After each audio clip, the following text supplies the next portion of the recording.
Northwestern corner of kitchen/living room log 1.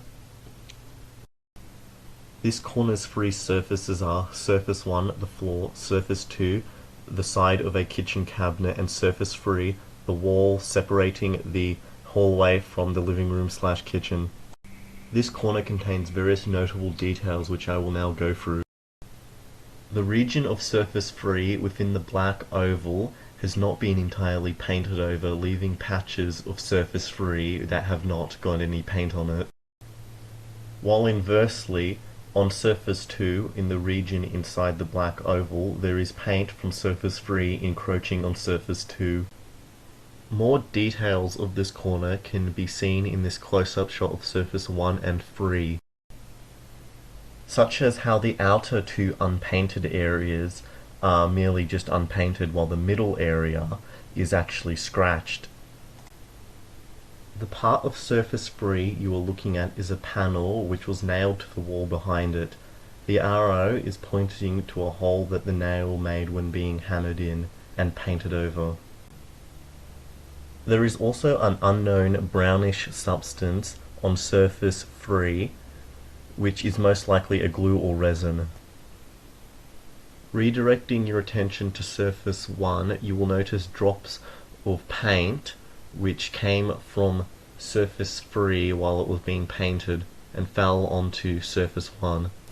At the time of this log's recording, the corner contains various objects such as 2 dead bugs, a piece of a rubber band, a rock, and a flake of paint which likely originated from surface 3, along with dust and debris.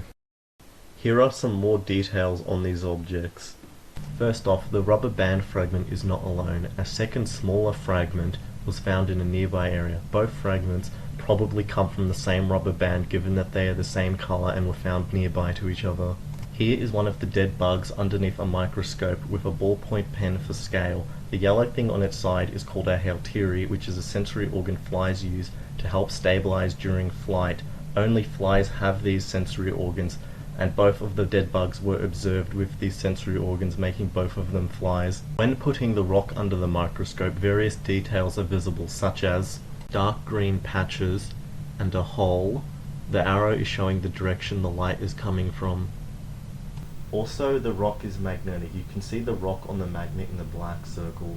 Putting the dust under the microscope reveals that it is mainly consistent of hairs and fibers. The red fiber most likely came from a nearby carpet.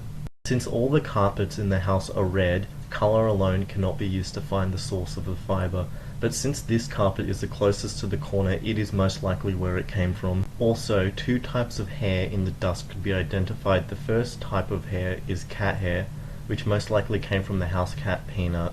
The second kind of hair is human hair.